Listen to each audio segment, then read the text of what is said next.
ఏమండి బాబుజీ గారు ఉన్నారా? లేరా?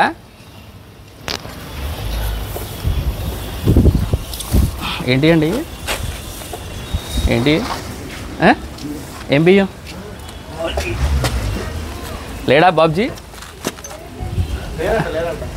లేరా? నమస్తే. లోపలికి వెళ్ళి వీడియో తీసురా.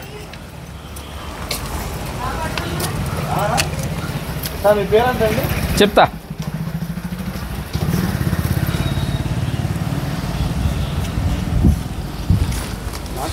చూసుకుంటుంది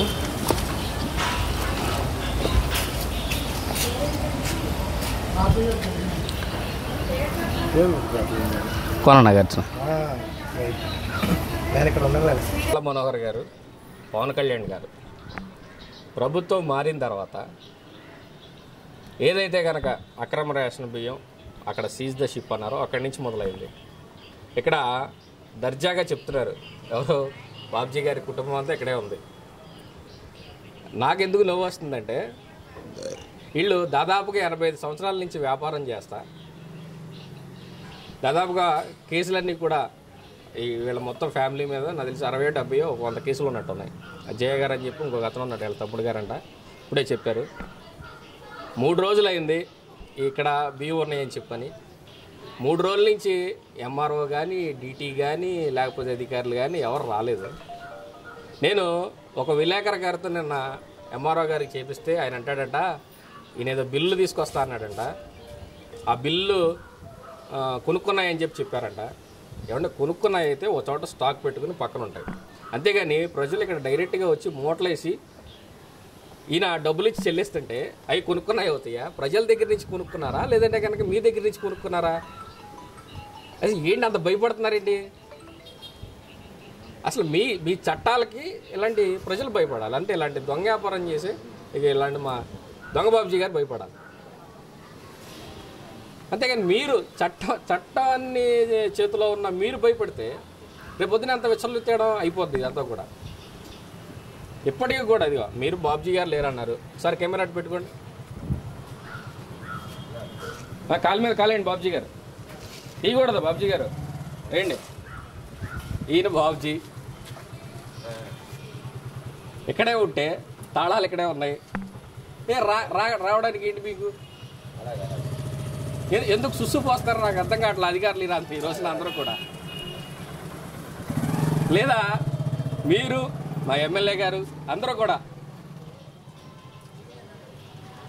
ఒక 10 రోజులు వెళ్ళిపోండి ఇటన్నా, మీ అధికార చట్టాన్ని ఆ ఎమ్మెల్యే పదవి నాకు ఇస్తే 10 నిమిషాలు ఇక్కడ కూర్చున్నారు కదా వ్యక్తి, పీడీ యాక్ట్ టికెట్ లోపల పంపిస్తా. చేతకానితనం, చేతకాని వ్యవస్థ. అసలు ఇక్కడ ఎమ్మెల్యే గారు ఉన్నారో లేదో అర్థం కావట్లా, అధికారులు ఉన్నారో లేదో అర్థం కావట్లా. మేము 80 సంవత్సరాల నుంచి చేస్తున్నామని చెప్పి వీళ్ళు చెప్తా ఉంటే ఇంకా మీ విజ్ఞతగా వదిలేస్తున్నా. ఇది సాయంత్రం కల్లా సీజ్ అయిందా సరే, లేదా కలెక్టర్ గారు, ఎంఆర్ఓ గారు, ఆర్డీఓ గారు, డీటీ గారు అందరూ కూడా మీకు రాజీనామా చేసి మీ సిఎస్ గారికి ఇచ్చి వెళ్ళిపోండి. ఎందుకంటే మీరు చట్టాన్ని కనుక మీరు చర్యలు తీసుకోకపోతే నేను ఆ చట్టాన్ని చేతిలోకి తీసుకోవాల్సి వస్తుంది. అదేంట్లా మనోహర్ గారు, ఇది నేను మళ్ళీ మీకు పంపిస్తున్నాను, మీరు ఏ విధంగా చర్యలు తీసుకుంటారనేది మీ ఇష్టం. మీరు కనుక ఈవినింగ్ సాయంత్రం లోపు ఇది సీజ్ చేయలేదా, మీ అందరికీ ఈయన నోటీసులు పంపించడం కాదు, మీకు సాక్షాత్తు ప్రూఫ్లతో సహా నేను పంపిస్తే మీరు చర్యలు తీసుకోకపోతే నేను మీకు నోటీసులు పంపించాల్సి వస్తుంది. మీరు ఏదైతే కనుక అతను కొనుక్కున్నాడు అన్నారో, ఏదైతే కనుక ఇక్కడ ప్రజలు మూటలేసి వెళ్తున్నారో అదంతా కూడా సాక్షాత్తు కళ్ళారా చూశారు. మీకు విజువల్స్ కూడా పంపించా. ఎంఆర్ఓ గారు అందాం అనుకున్నా, రెస్పెక్ట్ పోయింది. మిస్టర్ ఎంఆర్ఓ నీ వాట్సాప్ చూసుకో.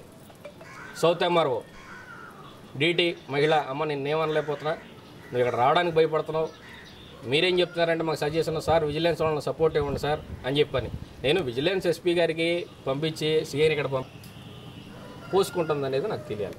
అందుకే నేను ఎవరికి కూడా విజిలెన్స్ వాళ్ళని కూడా రావద్దని చెప్పా.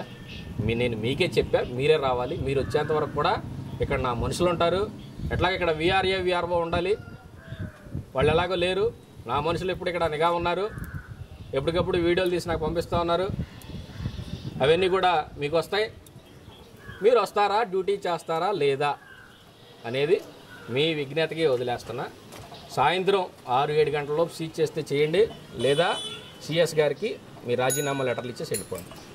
నమస్తే ఫ్రెండ్స్, నేను మీ రూపిణి. మీ అందరూ చాణక్య ఛానల్లో వీడియోస్ చూస్తున్నారు కానీ వాటికి లైక్ చేయట్లేదు అండ్ సబ్స్క్రైబ్ చేయడం మర్చిపోతున్నారు. మీరు కనుక చాణక్య ఛానల్కి సబ్స్క్రైబ్ చేస్తే మాకు ఇంకా మంచి వీడియోస్ని, న్యూసెస్ని చేయడానికి మాకు మోటివేషన్ ఉంటుంది. Thank you and don't forget to subscribe Chanakya channel.